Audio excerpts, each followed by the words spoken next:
Sir ఇక మరో అంశం చూస్తే రాజకీయాల్లో చాలా చిత్ర విచిత్రాలు కనపడుతుంటాయి. యాక్చువల్గా మనకి గతంలో పాత సినిమాల్లో పాట ఉంది, ఏ నిమిషానికి ఏమి జరుగునో ఎవరు ఊహించెదరో అని. ఇంకోటి ఏంటంటే సార్, 6 నెలలు సహవాసం చేస్తే వారు వీరవుతారు, వీరు వారవుతారు అంటారు. వారు ఏకమైతే పర్వాలేదు, కానీ వారు వేరు వేరు అయితేనే కాస్త ఇబ్బంది చూడటానికి. అలా పెనవేసుకుపోయిన బంధాల్లో సినిమా ఇండస్ట్రీలో అంటే మంచి స్నేహాల్లో పవన్ కళ్యాణ్ గారు, అలీ గారిది మంచి స్నేహం. వాళ్ళిద్దరి యొక్క ఆ కాంబినేషన్ కూడా బాగుంటుంది, సినిమాలో రక్తి కట్టిస్తుంది, చాలా మంది ఎంజాయ్ చేస్తారు అంతా కూడా.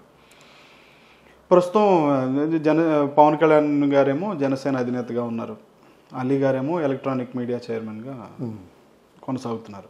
ఇది వాళ్ళ కీలకమైనటువంటి ఒక వ్యాఖ్య చేశారు సార్ అలీ గారు. అధిష్టానం ఆదేశిస్తే ఎక్కడి నుంచి అయినా నేను పోటీకి సిద్ధమే, ఎవరి మీద అయినా పోటీకి సిద్ధమే అనే స్థాయిలో ఆయన మాట్లాడారు. ఎవరి మీద అయినా అంటే అది 175కి 175 నియోజకవర్గాలు వైఎస్ఆర్ కాంగ్రెస్ పార్టీవే, మావే అని ఆయన చాలా స్పష్టం చేశారు. అంటే ఇండైరెక్ట్గా నేను పవన్ కళ్యాణ్ గారు ఎక్కడి నుంచి ఆదేశించిన అంటే పవన్ కళ్యాణ్ గారి మీద ఆదేశించినా కానీ నేను పవన్ కళ్యాణ్ గారి మీద పోటీకి సిద్ధమని చెప్పినట్టేగా అనుకోవచ్చా? అంటే రాజకీయాల్లో ఇది ఒక పడికట్టు పదం.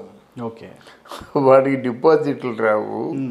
వాడు ఏమంటాడంటే అధిష్టానంగా ఆదేశించినట్టయితే ఎవరి మీద నుంచుంటా అంటాడు. నుంచోడానికి ఏముంది, గెలవడం కష్టం కానీ నించోవడం ఈజీ కదా. అలాగే ఇప్పుడు ఇకపోయినట్టు తల్లి విషయంలో మొదటి నుంచి కూడా అలీ చాలా లౌక్యుడు, తెలివైన వాడు, మంచి వ్యక్తి కూడా. అంటే మంచి వ్యక్తి కూడా, ఒక విధంగా మంచి వ్యక్తి, నో డౌట్, తెలివైన వాడు, లౌక్యుడు. అయితే ఇక్కడ రాజకీయం ఎవరినైనా సరే, రాజకీయం అంటేనే కొంత అంటే ఒక డీప్గా ఆలోచించేటువంటి పరిస్థితి. అంటే వ్యక్తిగతమైన స్వార్థాన్ని ఎక్కువగా చూసుకునే పరిస్థితి రెండవది. మూడోది, అవతల వ్యక్తి మంచిగా ఉన్నా వాడు తనకి ఏ క్షణంలో కీడు తలపెడతాడో, ఎక్కడ వెనకమారుగా వచ్చి దెబ్బతీస్తాడో అని సహజంగా ఆలోచించే పరిస్థితి. ఇవన్నీ న్యాచురల్ రిసోర్సెస్ లాగా వస్తాయన్నమాట, తప్పకుండా వస్తాయి.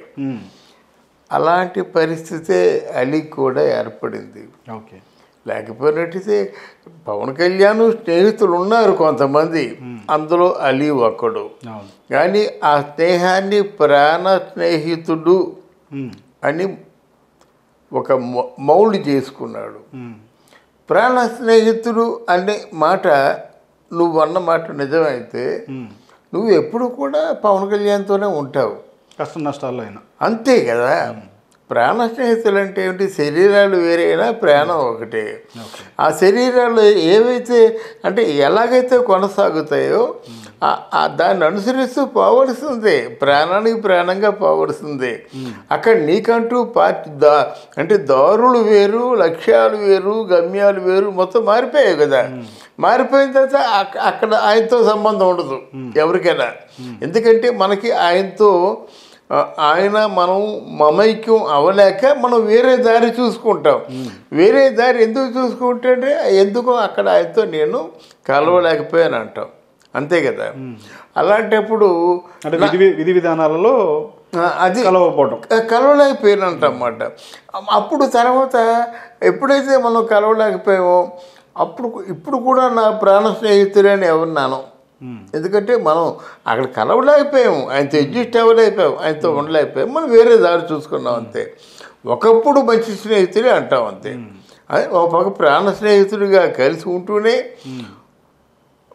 ఒకసారి ఆయన గురించి మాట్లాడుతుండగా కంటతడి పెడుతూనే, ఉద్వేగానికి లోనవుతూనే, ఇన్ని చేస్తుండగా నా ప్రాణ స్నేహితుడు పవన్ కళ్యాణ్ అంటుంటావు.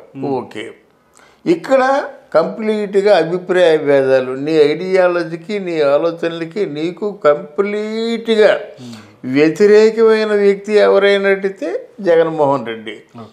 ఆయన నాకు దేవుడు అంటున్నా. ఇప్పుడు ఎందుకు ఇక్కడ ఈ కనెక్షను ఒకటే ఉంది. నీకు పోస్ట్ రాకముందు ఆకాశం వైపు చూసేవాడు, ఎప్పుడు వస్తుందా పోస్ట్ అని, ఎప్పుడు వస్తుందా వార్త అని, ఈ వారంలో తెలిసిపోతుంది అనేవాడివి, ఈ మాసంలో తెలిసిపోతుంది అనేవాడివి.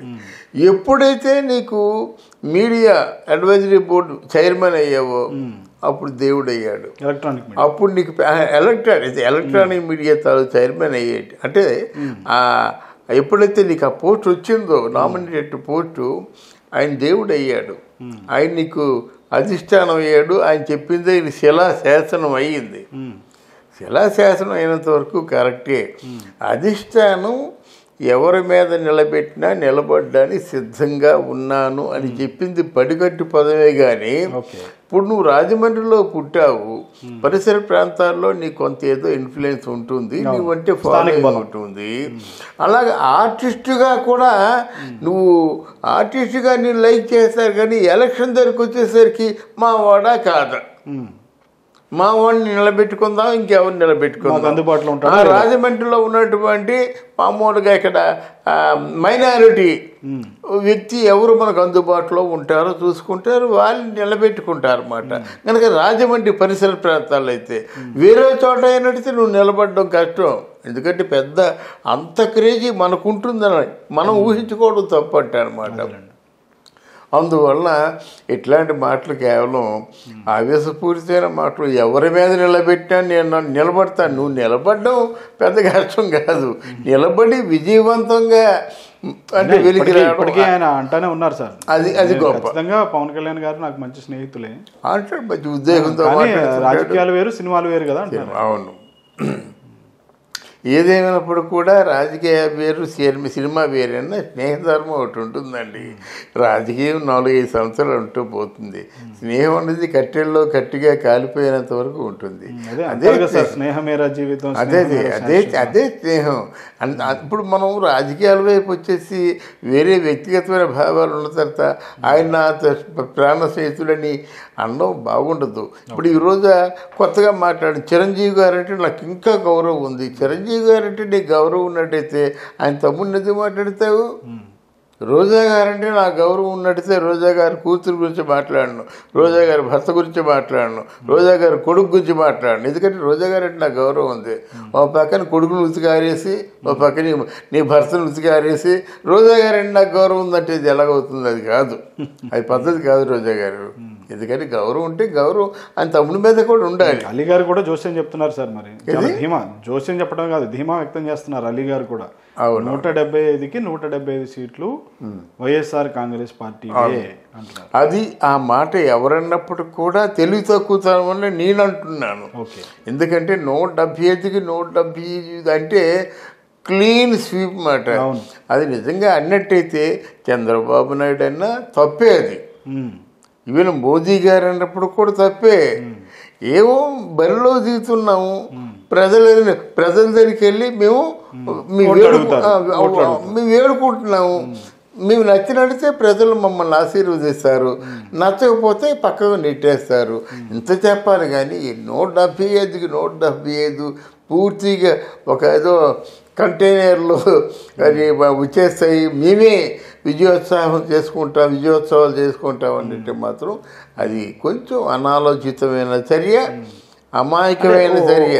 చిన్న ప్రశ్న అంటే ఇప్పుడు ఎట్లయినా కానీ ఇప్పుడు పవన్ కళ్యాణ్ గారైనా కానీ చాలా మృదు స్వభావి, కొంచెం స్నేహం అంటే బాగా వాల్యూ ఇస్తారు, ఇవన్నీ ఇచ్చేస్తారు కదా. ఇప్పుడు అలీ గారు ఇట్లా అన్నారు, ఒకవేళ నిజంగా ఆ పరిస్థితే వస్తే అలీ గారు ఆయనకి ప్రత్యర్థి అయ్యే పరిస్థితి వస్తే, ఒకే నియోజకవర్గంలో తలపడాల్సి వస్తే ఎన్నికల్లో, పవన్ కళ్యాణ్ గారు అది ఎలా చూస్తారంటారు దాన్ని? అంటే మీ విశ్లేషణ ఏంటి? నా విశ్లేషణ ఇది జరగదండి. ఇది జరిగినా వీళ్ళు అంతర్గతంగా అలీ గారు వద్దండి అని చెప్పేస్తారు. అక్కడ పవన్ కళ్యాణ్ దగ్గర మనం ఇంకా బాగా ఆయన రెచ్చగొట్టినట్టు ఉంటుంది. ఎందుకు అంటే పవన్ కళ్యాణ్ అలీ నించున్నట్టు ఎవరు ఓట్లేస్తారో మీకు తెలుసు కదా. పవన్ కళ్యాణ్కి ఆపోజిట్గా అలీని నిలబెట్టి నేను వాళ్ళు ఎలా వాళ్ళ ఆలోచన అదేనండి. ఒకవేళ పవన్ కళ్యాణ్కి ఆపోజిట్గా అలీ గారిని నిలబెట్టినట్టయితే పవన్ కళ్యాణ్ నెత్తి మీద పాలు పోసిన వాళ్ళు అవుతారు అన్నమాట. ఎందుకంటే గెలుపు నల్లేరు మీద నడికే అంటారా? బ్రహ్మాండంగా అంటే అంటే అలీ గారికి నిజంగా అప్పుడు నేను స్నేహితుడని నమ్ముతాను నేను. ఓకే, ఆయనకి ఎదురుగా నిలబడి ఎన్నికల్లో స్నేహితుడి చేతిలో ఓడిపోవటం, స్నేహితుడి చేతిలో ఓడిపోతాడు, అది వేరే స్నేహితులుగా గెలుస్తాడు డెఫినెట్గా. ఇప్పుడు కళ్ళు చిదంబరం వెళ్ళి ఇంకెవడ ముందో నుంచుంటే అలాగవుతుంది. ఇప్పుడు ఫర్ ఎగ్జాంపుల్ చెప్పుకుందామండి, మన ఒక వెన్నెల కిషోరే ఉన్నాడు, చిరంజీవి ముందు నుంచుంటే గెలుస్తాడా? ఎట్లా గెలుస్తాడు కదండి. ఎందుకంటే అలాగే ఇప్పుడు అన్నీ ఉన్నాడంటే పవన్ కళ్యాణ్ ముందు నుంచుంటే గెలుస్తాడా? గెలవడు సరికదా, గెలిపిస్తాడు. ఓకే, అది మంచి నిజమైన స్నేహితుడు అవుతాడు ఒక విధంగా. ఆయన ఓట్లు త్యాగం చేస్తాడంటారా? డెఫినెట్గా నిజంగా ఇది జరిగినట్టయితే ఆయన్ని మెచ్చుకుంటాను నేను. స్నేహితుడికి ఆ విధంగా సహాయం చేయడం అనేది హీరోయిజం. ఇది thank you very much sir. Thank you అండి, థ్యాంక్ యూ వెరీ మచ్.